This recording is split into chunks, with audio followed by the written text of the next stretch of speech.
బ్రహ్మర్షి పితామహ పత్రిజీ గారికి ఆత్మపూర్వక ప్రణామములు. వంశీ సార్ గారికి, ప్రవీణ మేడం గారికి, ఈ బుక్ రచయిత అయిన టార్కం గారికి ఆత్మపూర్వక ప్రణామములు మాస్టర్స్. మనం స్టార్ట్ చేసుకున్నాము. మేడం చదవనా మేడం? ఇంకా అడగక్కర్లా, చదువుతూ వెళ్ళు. ఓకే. ప్రశ్న: మనం విమర్శించినప్పుడు ఆ విషయాలనే మనలోకి ఎలా దిగుమతి చేసుకుంటాం అనేది గురించి చెప్తారా? జవాబు: మీరు దేనినైనా విమర్శిస్తే కనుక దానికి వ్యతిరేకంగా ద్వేషాన్ని సృష్టిస్తారు.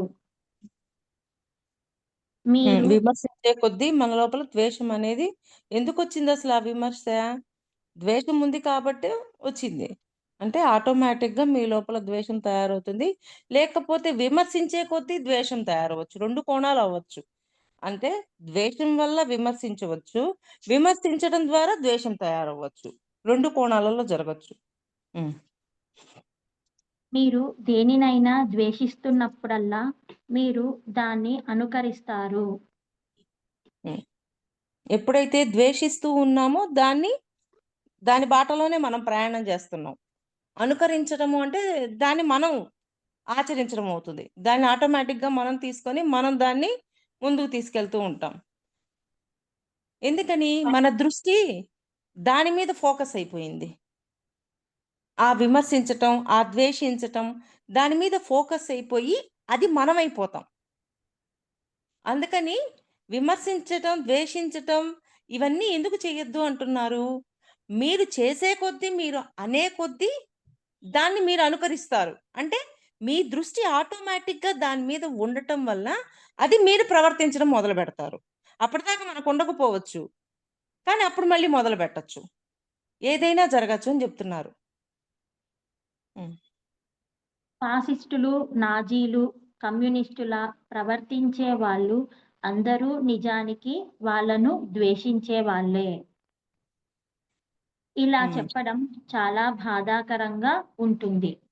కానీ మీరు కళ్ళు తెరిచి గమనిస్తే కనుక దేనినైనా ద్వేషించడం ద్వారా మీరు కూడా సరిగ్గా అలాగే తయారవుతున్నారని మీరు చూపిస్తారు. మీరు కూడా సరిగ్గా వాటిలానే పని చేస్తారు. దాన్ని ద్వేషించకండి. మనం కూడా అలాగే ప్రవర్తిస్తాం కాబట్టి గమనించడం అనేది దాన్ని ద్వేషించకండి అని చెప్తున్నారు. అలా ద్వేషించకుండా ఉండండి అని చెప్తున్నారు. ద్వేషించటం వల్ల మీకే ప్రాబ్లము. అంటే కొత్త ప్రాబ్లంని మీరే సృష్టించుకుంటున్న వాళ్ళవుతారు. దాన్ని అనుకరిస్తూ ఎందుకని? అనుకరించడం ఎందుకు జరుగుతుంది? దాని మీద దృష్టి పెట్టాం కాబట్టి దాన్ని అనుకరిస్తాం. తప్పకుండా అది ఎవరికి ప్రాబ్లమ్ అవుతుంది? ఉన్నవాడికి కూడా అవ్వదు. కానీ దాన్ని ఎత్తి చూపించే వాడికే అవుతుంది.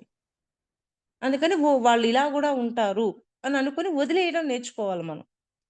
వాళ్ళలో ఉన్న దాన్ని ఏ యాంగిల్‌నైనా చూస్తాం. కనిపిస్తది. గమనిస్తాం. కానీ దాన్ని కూడా మనం దాటగలగాలి. అనేది ద్వేషించడానికి కాదు. వినపడ్డం లేదు మేడం. గమనించడం అనేది ద్వేషించడానికి కాదు. గమనించడం అనేది ఇక్కడ ఏం జరుగుతోందో నిజమైన నిజాయితీతో గమనించే శాస్త్రం. ద్వేషించటానికి కాదు మీరు గమనిస్తుంది. ఎదుటివాడి యొక్క ప్రవర్తన ఇలా ఉంటుందని మీకు అర్థమవుతుంది. వాడు మోసం చేస్తున్నాడు అని అర్థమవుతుంది. మోసం చేయడానికి రెడీగా ఉన్నాడని అర్థమవుతుంది మన గమనిక ద్వారా. కానీ అలాగ ఉన్నాడనేది ద్వేషించడం కోసం చేయట్లా మీరు ఆ పని. దాని తర్వాత చెప్తారు. నేను ఈ మార్గాన్ని లేదా ఆ మార్గాన్ని ద్వేషిస్తున్నాను అని అనకండి. ఎందుకంటే బహుశా ఆ మార్గం అతనికి మంచిది కావచ్చు. కానీ మీరు ఏం జరుగుతుందో చూడాలి. అంటే వాళ్ళు ఆ మార్గంలో వెళ్ళారు. వాళ్ళు ఆ మార్గంలో వెళ్ళటం వల్ల ఏంటి ఇలా ఉంది? ఈ మార్గంలో వెళ్ళారు ఏంటి అని అనడానికి లేదు. ఎందుకంటే ఆ మార్గంలో వెళ్తేనే వాళ్ళకి కావాల్సిన లెర్నింగ్ వస్తుంది కాబట్టి వాళ్ళు ఆ మార్గంలో వెళ్లారు. ఓకే అని యాక్సెప్ట్ చేసి సైలెంట్ అయిపోవడమే. అంతేకాని అయ్యో! ఆ మార్గంలో ఇంక అసలు ఆ ఫీల్ గూడా వద్దంటున్నాడాయన. ఎందుకు వెళ్తున్నారు అంటే వాళ్ళకి ఆ మార్గం అవసరం. ఆ మార్గంలో నేర్చుకోవాల్సింది ఉంది కాబట్టి ఆ మార్గంలో వెళ్తున్నారు. మీరు ఫీల్ అయ్యి మీరు అవ్వాల్సిన అవసరం కూడా లేదు. మీరక్కడికి స్టాప్ అయిపోండి. ఓకే. అతనికి ఆ మార్గం అవసరం. వెళ్లారు అని మన మైండ్‌ని సైలెంట్ చేసేయాల.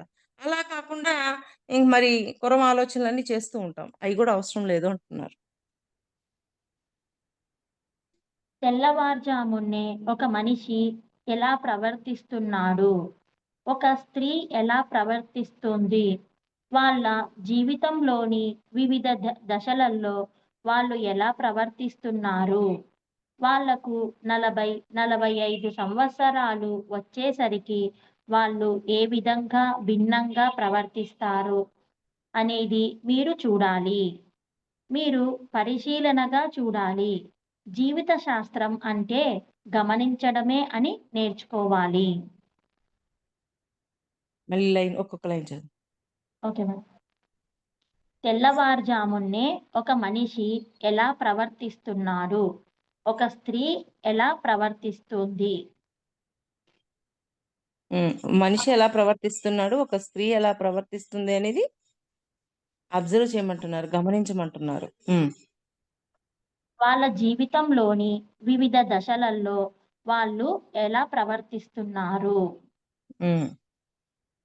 వాళ్ళకు 40, 45 సంవత్సరాలు వచ్చేసరికి వాళ్ళు ఏ విధంగా భిన్నంగా ప్రవర్తిస్తారు అనేది మీరు చూడాలి. అంటే వాళ్ళ యొక్క ప్రవర్తన ఎప్పుడెప్పుడు ఏ విధంగా మారుతుంది? ఎప్పుడెప్పుడు ఎలా ఉంటున్నారు? ఒక 45, 50 సంవత్సరాల తర్వాత వాళ్ళ ప్రవర్తన ఎలా ఉంటుంది? ఇవన్నీ గమనించండి అని చెప్తున్నారు. మీరు పరిశీలనగా చూడాలి. జీవిత శాస్త్రం అంటే గమనించడమే నేర్చుకోవాలి. జీవిత శాస్త్రం అంటేనే గమనించటం. అంటే టార్కం గారి బుక్ అంతా గమనిక మీదే చెప్తారు. అంటే జీవిత శాస్త్రం అనేది గమనిక మీదే ఉంది అని చెప్తున్నారు. నెక్స్ట్ ఇంకొక ప్రశ్న. జనం తమలో తమకు నచ్చని గుణాలనే ఎదుటి వారిలో చూసి విమర్శిస్తూ ఉంటారు అనేది నిజమేనా? జవాబు హ్మ్. హ్మ్. అవును. అందుకే కాలాతీత ప్రజ్ఞలో తొలి దశ నుంచే విమర్శించుకోండి అని చెప్పారు. మనం ఎందుకు విమర్శిస్తామంటే పనికిరాని విషయాలను మనలోకి దిగుమతి చేసుకోవడానికి అది సహాయం చేస్తుంది. ఉదాహరణకు కొంతమంది మగవాళ్ళు చెత్తను సేకరించడం నచ్చుతుంది. వాళ్ళు ఇంటికి నానా రకాల చెత్త తీసుకొని వస్తారు.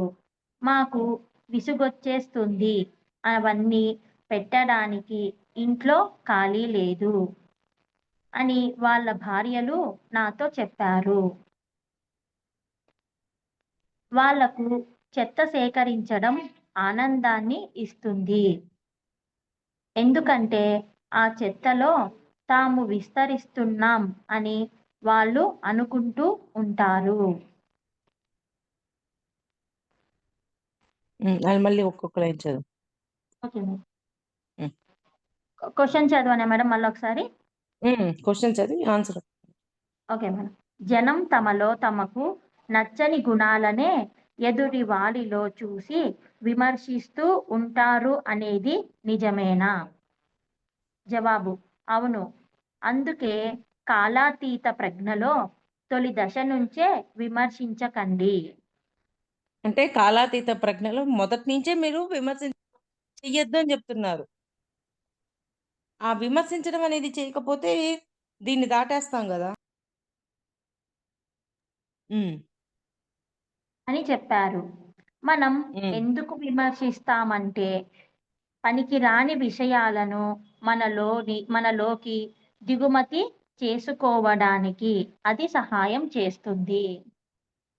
విమర్శించడం అనేది పనికిరానివన్నీ మన లోపల చెత్త పేర్చుకోవడానికి సహాయం చేస్తది. ఇప్పుడు కాలాతీత ప్రజ్ఞ అంటే ఏంటి? సుషుప్తావస్థ అక్కడ కూడా విమర్శించే గుణం లేకుండా మనం చూసుకోగలగాల.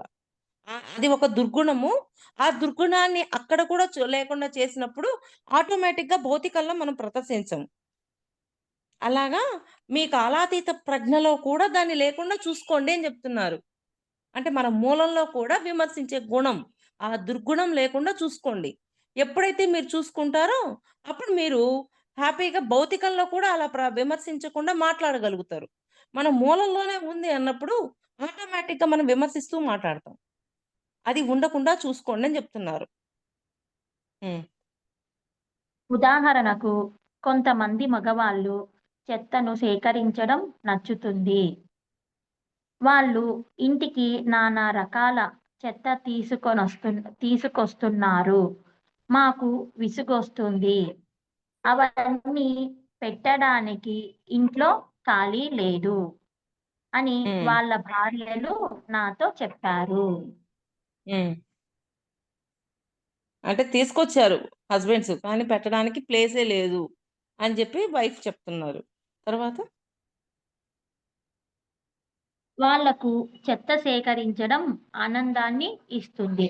ఎందుకంటే ఆ చెత్తలో తాము విస్తరిస్తున్నాం అని వాళ్ళు అనుకుంటూ ఉంటారు. చెత్త సేకరించడంలో విస్తరిస్తున్నాం అనుకుంటున్నారు. అందువల్ల వాళ్ళు చెత్తను సేకరిస్తున్నారు. అసలు చెత్తను సేకరిస్తే అంటే ఇక్కడ చెత్త అంటే పనికిరానివన్నీ సేకరించడంతోటి మనం విస్తృతమవుతున్నామనే అవగాహనతో ఉన్నారు కాబట్టి వాళ్ళు సేకరిస్తున్నారు. కానీ అది సేకరించడం ద్వారా నువ్వు విస్తృతం అవ్వడం గాదు. నువ్వు ఇంకా కింద పడిపోతున్నావు అన్న అవగాహనకొచ్చినప్పుడు దాన్ని స్వీకరించరు. వాళ్ళేమనుకుంటున్నారు? అది సేకరించడం మంచి లక్షణం అన్నట్టు అనుకుంటున్నారు. అది. ప్రశ్న తర్వాత. ప్రశ్న మనల్ని హ్మ్. మనం గమనించుకుంటున్నప్పుడు కొన్నిసార్లు మనం ఎంతో అసహ్యకరంగా ప్రవర్తిస్తూ ఎదుటి వారి మనోభావాలను గాయపరుస్తూ అలాగే మన మనోభావాలను కూడా గాయపరుచుకుంటాం అని గ్రహిస్తాం. మన లోపల ఆ గాయం పెరగడం మొదలైనప్పుడు మనల్ని మనం క్షమించుకోగలిగేలా దాన్ని సరిదిద్దుకునే ఉత్తమ మార్గం ఏమిటి? ఇది క్వెషన్ మళ్ళీ మేడం అంతా. నెక్స్ట్ జవాబు. గమనించడం కొనసాగించండి. అలాగే మీ మిత్రులు గమనించేలా అతి సూక్ష్మమైన విధానాల్లో ప్రయత్నించండి. కేవలం గమనించండి. అది ఎంతో అందమైన, ఉన్నతమైన శాస్త్రం. మీరు ఇతరులకు గురువుల్లాగా, అధికారుల్లాగా, నియంతలుగా ఉండకూడదు. నువ్వు హ్మ్. ఇలా ప్రవర్తించు అని చెప్పే బదులు అతడికి లేదా ఆమెకు నిన్ను నువ్వు గమనించుకో అని చెప్పండి. గమనించడం, ఏకాగ్రత అనేవి అన్నా చెల్లెల్లాంటివి. అవి కలిసే ఉంటాయి. ధ్యాన శాస్త్రం 'ద సైన్స్ ఆఫ్ మెడిటేషన్' అనే పుస్తకంలోని ఒక అధ్యాయంలో 45 అభ్యాసాలు ఏకాగ్రతకు సంబంధించినవి ఉన్నాయి. మీరు ఆ అభ్యాసాలను సాధన చేస్తే కనుక మీరు గమనించడం గురించి నేర్చుకోగలుగుతారు. అలాగే ఎలా గమనించాలి అనేది ఇతరులకు నేర్పగలుగుతారు. వేరే వాళ్ళు కూడా తాము ఏం చేశారో చూసుకోనివ్వండి. ఒక్కసారి వాళ్ళు అలా చూసుకోగలిగితే తాము అలాంటి పనులు ఎందుకు, ఎలా చేస్తున్నామా అని వాళ్ళు ఎంతో ఇబ్బంది పడతారు. మళ్ళీ ఫస్ట్ నుంచి క్వెషన్‌ని చదువు ఒకసారి. Okay madam. ప్రశ్న. మనల్ని మనం గమనించుకున్నప్పుడు కొన్నిసార్లు మనం ఎంతో హాస్యకరంగా ప్రవర్తిస్తూ, ఎదుటివారి మనోభావాలను గాయపరుస్తూ, అలాగే మన మనోభావాలను కూడా గాయపరుచుకుంటాం అని గ్రహిస్తాం. మన లోపల ఆ గాయం పెరగడం మొదలైనప్పుడు మనల్ని మనం క్షమించుకోగలిగేలా దాన్ని సరిదిద్దుకునే ఉత్తమ మార్గం ఏమిటి? ఇది వరకు క్వెషన్ మేడం. ముందు క్వెషన్ మళ్ళీ ఒకసారి చదువమ్మా. ఇదే మేడం మొత్తం క్వెషనే ఇదంతా. ఓకే. హ్మ్. 2 లైన్స్ చదువుతా మేడం. హ్మ్. మనల్ని మనం గమనించుకున్నప్పుడు కొన్నిసార్లు మనం ఎంతో అసేకరంగా ప్రవర్తిస్తూ ఎదుటి వారి మనోభావాలను గాయపరుస్తూ అలాగే మన మనోభావాలను కూడా గాయపరుచుకుంటాం అని గ్రహిస్తాం. అంటే మనకి గ్రహిస్తున్నాం. ఏంది మన మాటల వల్ల ఎదుటి వాళ్ళు గాయపడుతున్నారు, మనం గాయపడుతున్నాం అన్నీ గ్రహిస్తూ ఉంటాం. హ్మ్. తర్వాత? మన లోపల ఆ గాయం పెరగడం మొదలైనప్పుడు మనల్ని మనం క్షమించుకోగలిగేలా దాన్ని సరిదిద్దుకునే ఉత్తమ మార్గం ఏమిటి? హ్మ్. అంటే మన ఇప్పుడు లోపల కూడా తయారైంది ఆ బాధ. అంటే మనల్ని మనం గూడా క్షమించుకోగలగాలి గదా! ఎదుటివాడిని గాయపరిచాం. మనల్ని మనము గాయపరుచుకున్నాం. ముందు మనల్ని మనం క్షమించుకోవడం అనేది చెయ్యాలన్నమాట. హ్మ్. ఇప్పుడు జవాబు. గమనించడం కొనసాగించండి. హ్మ్. అలాగే మీ మిత్రులు గమనించేలా అతి సూక్ష్మమైన విధానాలలో ప్రయత్నించండి. సారీ. హ్మ్. కేవలం గమనించడం అది ఎంతో అందమైన, ఉత్తమమైన శాస్త్రం. అంటే ఇంకా సూక్ష్మాలలో గమనించండంటున్నారు. గమనించి వాళ్ళని ఇప్పుడు మాట్లాడేటప్పుడు ఎదుటివారు బాధపడుతున్నారో అర్థమవుతుంది. మనం బాధపడుతున్నాము అర్థమవుతుంది. మనల్ని మనం క్షమించుకోవాలి అనేది అర్థమవుతుంది. ఇవన్నీ గమనించడం ద్వారా అర్థమవుతున్నాయి. అర్థమైన దాన్ని మీరు తెలుసుకోవడమే శాస్త్రం అంటున్నారు. హ్మ్. మీరు ఇతరులకు గురువుల్లాగా, అధికారుల్లాగా, నియంతలుగా ఉండకూడదు. అది. గురువుల్లాగా, అధికారుల్లాగా, నియంతల్లాగా హ్మ్. మన ప్రవర్తన ఉండకూడదు. ఎందుకని? ఈరోజు ఈ మెట్టెక్కుతున్నాము, 13 మెట్టెక్కుతున్నాం. రేపు 14 మెట్టెక్కాల్సిందే. అందువల్ల ప్రతి ఒక్కరికి పైన గురువుంటాడు, కింద శిష్యుడుంటాడు. ఏ మెట్టుకైనా సరే, పైన గురువు, కింద శిష్యుడు. గురువు అనే భావనతో ఉన్నప్పుడు చెప్పే విధానం ఒక విధంగా ఉంటుంది. ఆ భావన దాటినప్పుడు చెప్పే విధానం ఒక విధంగా ఉంటుంది. హ్మ్. నువ్వు అంటే ఇలా గురువు అనే భావనని ప్రవర్తించు. తీసేయమని కాదు. అక్కడ గురువు అనే భావన ఉన్నప్పుడు వినయంతో ఉంటుంది. లేకపోతే చెప్పడము అనేది అధికారంతో ఉండకుండా వాడికి అర్థమయ్యేటట్టు చెప్పగలుగుతాం. అది. హ్మ్. నువ్వు ఇలా ప్రవర్తించు అని చెప్పే బదులు అతడికి లేదా ఆమెకు నిన్ను నువ్వు గమనించుకో అని చెప్పండి. అంటే అది కూడా తెలియజేయొద్దు. నిన్ను నువ్వు అబ్జర్వ్ చేసుకోమ్మా అని జెప్పేయాల. గమనించడం, ఏకాగ్రత అనేవి అన్నా చెల్లెల్లాంటివి. హ్మ్. అవి కలిసే ఉంటాయి.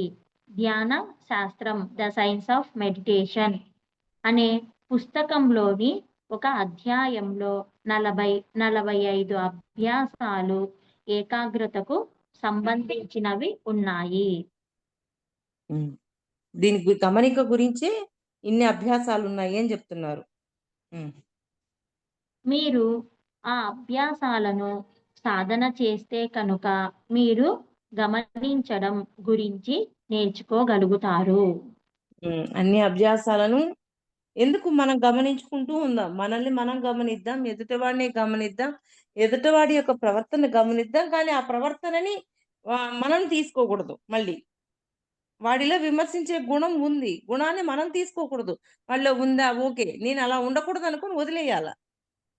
వాడి మీద వీడు విమర్శిస్తాడు. వీడికి అసూయుంది. ఇలా చూసే కొద్దీ అది మనమైపోతాం. దాన్ని మనం అనుకరిస్తాం. అలా చెయ్యొద్దు అన్న కోణం గూడా చెప్పారాయన. హ్మ్. అలాగే ఎలా గమనించాలి అనేది ఇతరులకు నేర్పగలుగుతారు. వేరే మనం వాళ్ళకు గమనించడం ఇది నేర్చుకున్నాక ఎదుటివాడికి ఇలా గమనించి అని చెప్తాం గదా! ఇప్పుడు నేను అంతకుముందు చెప్పాను. భౌతికంలో జరిగిన సిట్యుయేషన్‌లో టెస్ట్‌లో పాస్ అయ్యా. మరి జీవ నేను లోపలికి చూసుకునే కొద్దీ నా జీవాత్మలో ఉన్నది అక్కడ ఆ జ్ఞానం ఉందా లేదని టెస్ట్ పాస్ అయ్యి. ఇట్లాగా మనము ఎలాగా మనల్ని మనం అనుకరించుకుంటూ లోపలికి చూసుకుంటూ ఉండే కొద్దీ మనకర్థమవుతుంది. అంటే నేనిలా గమనించుకున్నారు, మిమ్మల్ని మీరు గమనించుకోండి అని మనం ఎలాగైతే ఎదుట వాళ్ళకి చెప్తూ ఉంటామో వాళ్ళని వాళ్ళు గూడా గమనించుకుంటారు. అంతేకాని మీలో ఇదుంది, అది ఉంది అని చెప్పొద్దు. మిమ్మల్ని మీరు గమనించుకో అని చెప్పండి. చాలు అని చెప్తున్నారు. హ్మ్. వేరే వాళ్ళు కూడా తాము ఏం చేశారో చూసుకోనివ్వండి. హ్మ్. ఒక్కసారి వాళ్ళు అలా చూసుకోగలిగితే తాము అలాంటి పనులు ఎందుకు, ఎలా చేస్తున్నామా అని వాళ్ళు ఎంతో ఇబ్బంది పడుతారు. అది. ఎందుకు, ఎలా చేస్తున్నామా అని వాళ్ళు ఇబ్బంది పడుతూ ఉంటారు. ఆ 2 లైన్ మళ్ళీ చదువమ్మా. వేరే వాళ్ళు కూడా తాము ఏం చేశారో చూసుకోనివ్వండి. అంటే వాళ్ళది ఒక్కసారి వాళ్ళు గమనించుకున్నప్పుడు, వాళ్ళు ఏం చేశాం, ఎలా ఇబ్బంది పెట్టాం, ఎలా బాధ పెట్టాం అనేది వాళ్ళకర్థమవుతది. వాళ్ళ మీద వాళ్ళకి గమనింపుంటే. వాళ్ళ మీద వాళ్ళకి గమనింపు లేకుండా మనం ముందే చెప్పేసామంటే వాళ్ళు యాక్సెప్ట్ చేయలేరు. ఎందుకంటే వాళ్ళకి గమనింపు లేదు గదా! నేనెక్కడున్నాను అలా అనే క్వెషన్‌లోకెళ్ళిపోతారు. అది. అలాగా మిమ్మల్ని మీరు గమనించుకోండి అని చెప్పే కొద్దీ ఇప్పుడు అంతకుముందు కూడా అలాగే కదా! మీ బిడ్డ ఇలా ఉంది. కాబట్టి మీరు మీ బిడ్డ దగ్గరే ఉండండి అని చెప్పినా గాని ఆమె ఉండకుండా ఎళ్ళిపోయింది. తర్వాత ఆ బిడ్డ ఆత్మహత్య చేసుకుందా లేదా? అలాగా మీరు గమనించండి అని చెప్పడం వరకే మన డ్యూటీ. కొరవదంతా వాళ్ళది వాళ్ళే తెలుసుకుంటారు. హ్మ్. ఒక్కసారి వాళ్ళు అలా చూసుకోగలిగితే తాము అలాంటి పనులు ఎందుకు, ఎలా చేస్తున్నామా అని వాళ్ళు ఎంతో ఇబ్బంది పడుతారు. హ్మ్. మీ మిత్రులు అన్నిటినీ గమనించేలా మీరు మార్గం చూపగలిగితే కనుక అది వాళ్లకు ఎంతో మెరుగైన క్రమశిక్షణ అవుతుంది. అంటే మన మిత్రులకి మనం చెప్పినప్పుడు అది చక్కటి క్రమశిక్షణ అవుతది వాళ్ళకి. వాళ్ళు పాటిస్తే, ఆళ్ళాచరిస్తే. హ్మ్. మీరు నేరుగా ఫలానా విధంగా ప్రవర్తించమని కన్నా ఇది ఎంతో మేలు చేస్తుంది. అది. ప్రవర్తించండి అని చెప్పడం కంటే కూడా మిమ్మల్ని మీరు గమనించుకోండి అని చెప్పడమే మేలు జేస్తది. మీరు మీలో ఇదుందండి అని చెప్తే ఎవరైనా ఒప్పుకుంటారా? ఒప్పుకోరు గదా! గమనించుకోండి అన్నప్పుడు వాళ్ళ లోతుల్లోకి వాళ్ళు వెళ్లి ప్రతి క్షణము ఎరుకతో ఉండి గమనిస్తూ ఉండటం వల్ల వాళ్ళది వాళ్ళకి అవగాహనవుతది. అందుకని ఎత్తి చూపించడం కంటే కూడా మీరు గమనించుకోండి అని చెప్పడమే హ్యాపీ అని జెప్తున్నారు. ఎందుకని? మనకైనా చెప్పనండి. ఎవరన్నా "నువ్విట్లా ఉన్నావు" అని అన్నప్పుడు తెలియకుండా ఆటోమేటిక్‌గా మనకి పెయినొస్తుందా? రాదా? ఒకవేళ వినేవాళ్ళైతే చెప్పొచ్చేమో గానీ, కానీ అది డైరెక్ట్‌గా చెప్పొద్దు. ఈ విషయంలో మిమ్మల్ని మీరు గమనించుకోండి అని మనం ఒక మాట చెప్పేస్తే ఆటోమేటిక్‌గా వాళ్ళని వాళ్ళు గమనించుకుంటారు. హ్మ్. అలా చెప్తే వాళ్ళు మిమ్మల్ని ద్వేషిస్తారు. అది. మీలో ఇది ఉంది, మీ ప్రవర్తన ఇలా ఉంది అని చెప్తే వాళ్ళు ద్వేషిస్తారు. ఎవరు ఒప్పుకుంటారు? ఎవ్వరు ఒప్పుకోరు. ఇతరులు ద్వేషంతోటి ఏమవుతుంది? వాళ్ళకి దూరం అయిపోతాం. దూరం అవ్వడం వల్ల చెప్పాలనుకున్న చిన్న పాయింట్ కూడా చెప్పలేకపోతాం. అదే గమనించండి అని చెప్తే వాళ్ళు గమనించుకొని అర్రెర్రే! నాలో ఇదుంది అని ఏదో ఒక రోజుకొచ్చి చెప్తారు. అప్పుడు మళ్ళీ ఇంకో సజెషన్ ఇవ్వచ్చు. అందుకని డైరెక్ట్‌గా చెప్పొద్దు అని చెప్తున్నారు ఏదైనా. ఇతరులు తమపై విధించే క్రమశిక్షణను జనం ఎందుకు ద్వేషిస్తారు? హ్మ్. ఎందుకంటే వాళ్ళు తమలోకి దిగుమతి చేసుకున్న అన్ని రకాల విషయాలకు చెందిన బాధను అది ప్రేరేపిస్తుంది. ఆన్సర్ అంతేనా? ఇంకా ఉంది చాలా ఉంది. హ్మ్. 2 చదువు. లైన్స్. హ్మ్. వాళ్ళ కృత్రిమ తత్వానికి బాధ కలుగుతుంది. మీరు మీ స్వభావంలోకి దిగుమతి చేసుకునే కృత్రిమమైన ప్రతిదీ మీ స్వభావంగా మారిపోతుంది. ఆ తరువాత మీరు దాన్ని వదులుకోవడానికి ఇష్టపడరు. ఇక హ్మ్. మీరు మమేకమైపోయిన విషయాలకు వదిలేయమని మిమ్మల్ని బలవంతం చేస్తున్న వ్యక్తి మీద మీరు ద్వేషాన్ని పెంచుకుంటారు.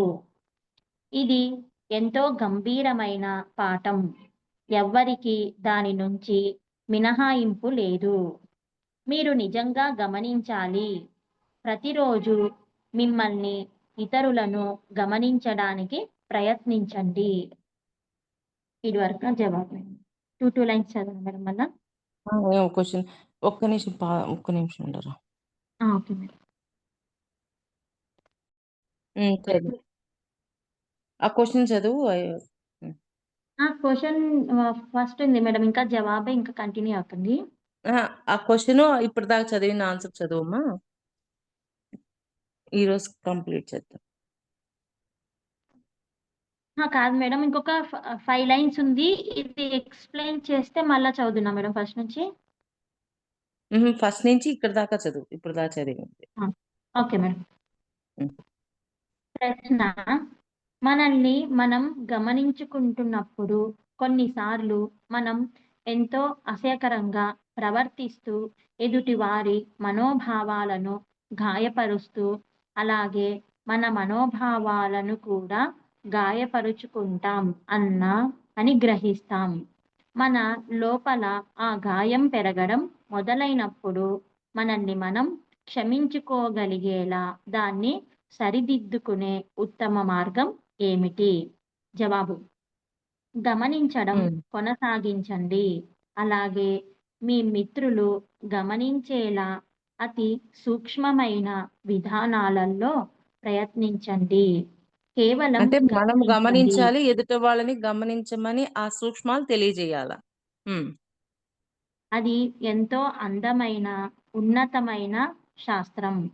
హ్మ్. మీరు ఇతరులకు గురువుల్లాగా, అధికారుల్లాగా, నియంతలుగా ఉండకూడదు. హ్మ్. నువ్వు అలా ప్రవర్తించు అని చెప్పే బదులు అతడికి లేదా ఆమెకు నిన్ను నువ్వు గమనించుకో అని చెప్పండి. హ్మ్. గమనించడం, ఏకాగ్రత అనేవి అన్నా చెల్లెల్లాంటివి. అవి కలిసే ఉంటాయి. ధ్యాన అంటే శాస్త్రం, గమనించటము, ఏకాగ్రత ఒకదానికొకటి ఇంటర్‌లింక్ అయ్యున్నాయి. ఆ ఇంటర్‌లింక్ అయ్యున్నాయి కాబట్టి మనం గమనించటము అనేది చెయ్యాలి అని. హ్మ్.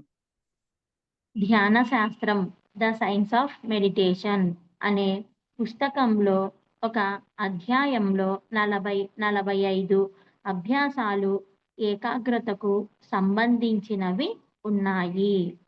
హ్మ్. మీరు ఆ అభ్యాసాలను సాధన చేస్తే కనుక మీరు గమనించడం గురించి నేర్చుకోగలుగుతారు. అలాగే ఎలా గమనించాలి అనేది ఇతరులకు నేర్పగలుగుతారు.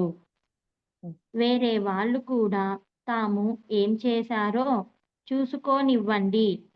ఒక్కసారి వాళ్ళు అలా చూసుకోగలిగితే తాము అలాంటి పనులు ఎందుకు, ఎలా చేస్తున్నామా అని వాళ్ళు ఎంతో ఇబ్బంది పడుతారు. అంటే వాళ్ళది చూసుకోమని చెప్పినప్పుడు, వాళ్ళు ఎలాగ ఇబ్బంది పెడుతున్నారో వాళ్ళు గమనించుకొని దాన్ని మార్చుకోవడానికి అవకాశం ఉంటుంది. ఓకే మా సుప్రియ, రేపు చదువుదులయితే. Okay madam. ఇంకొక ఇంకో పారాగ్రాఫ్ కూడా మీరు ఎక్స్‌ప్లెయిన్